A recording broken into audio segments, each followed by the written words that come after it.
Greetings to all. I am Ambassador Dr. June Soomer, the immediate past chair of the United Nations Permanent Forum on People of African Descent. Brethren, on the eve of the 25th anniversary of the Durban Declaration, this significant year, 2025, in which the African continent and global Africa articulates justice for Africans and people of African descent through reparations. In this year, which marks the commencement of the second decade for people of African descent, the 125th year since the 1900 London Conference on Pan-Africanism, the 60th anniversary of the International Convention on the Elimination of All Forms of Racial Discrimination, we are here to effect a transformation that will break the back of indignity and disregard for Africans and people of African descent for the past, present, and the future.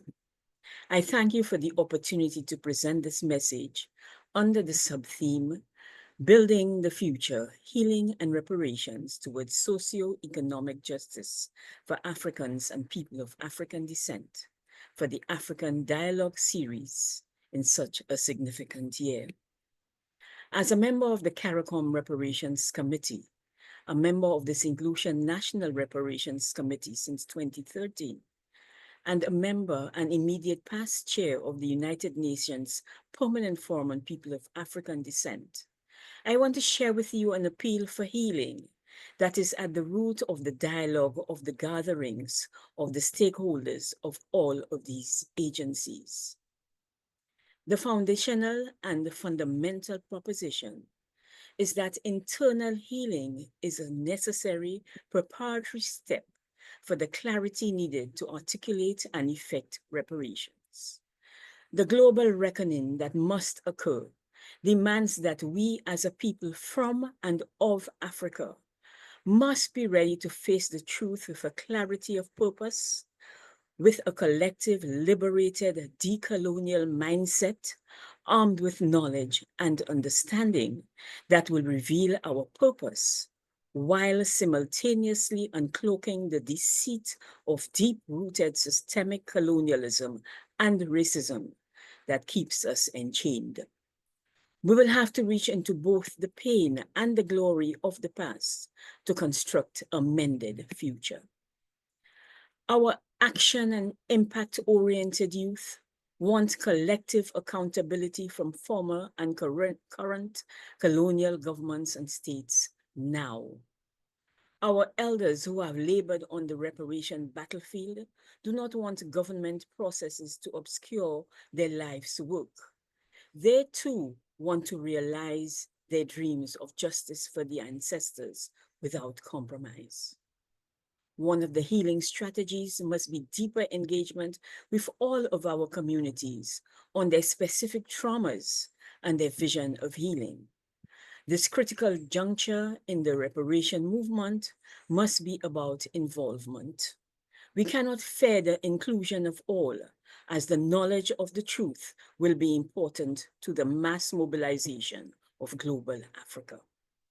Ladies and gentlemen, the Permanent Forum is one of the major successes of the first decade on people of African descent, and it has already captured the imagination and the energy of the young people of African descent globally, while offering hope to the weathered warriors. This is because its establishment is a significant, promising development in the global discourse surrounding racial equality, human rights, and the recognition of the contributions and the challenges faced by Africans and people of African descent. This year, the fourth session of the forum attracted over 800 participants from more than 100 countries, and 85% were CSOs. In line with the Durban Declaration and Program of Action and objectives of the first international decade of people of African descent, the focus of the forum is explicitly on recognition, justice, and development for people of African descent.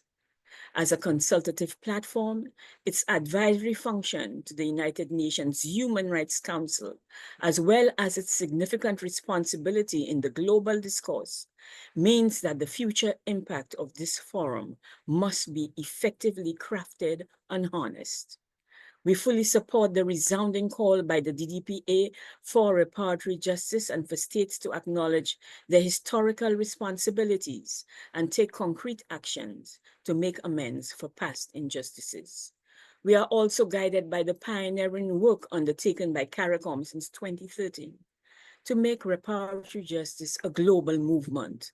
We fully support the partnership between the AU and the Caribbean nations to unite in the quest aimed at persuading European countries to acknowledge and compensate for their roles in historical mass crimes, specifically the transatlantic slave trade. The forum has capitalized on this momentum by making this a key demand in all of our sessions and our annual reports. The forum addresses the systemic inequities and economic, cultural, political, and social disparities that have resulted from these historical legacies and advocates for a human rights perspective to rectify and transform systemic and structural injustices. The reports of the Permanent Forum, largely reflective of consultations of CSOs, have made numerous recommendations, including that the General Assembly request an advisory opinion from the International Court of Justice on the legal question of reparatory justice for histories and legacies of colonialism and enslavement. The establishment of a global reparations fund towards addressing the lasting consequences of the transatlantic slave trade, enslavement, colonialism, apartheid, and genocide.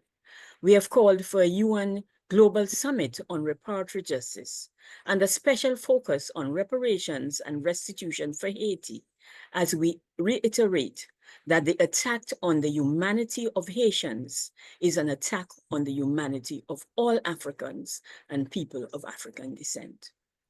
Moreover, we view reparatory justice as integral to achieving global sustainable development, racial equity, and justice.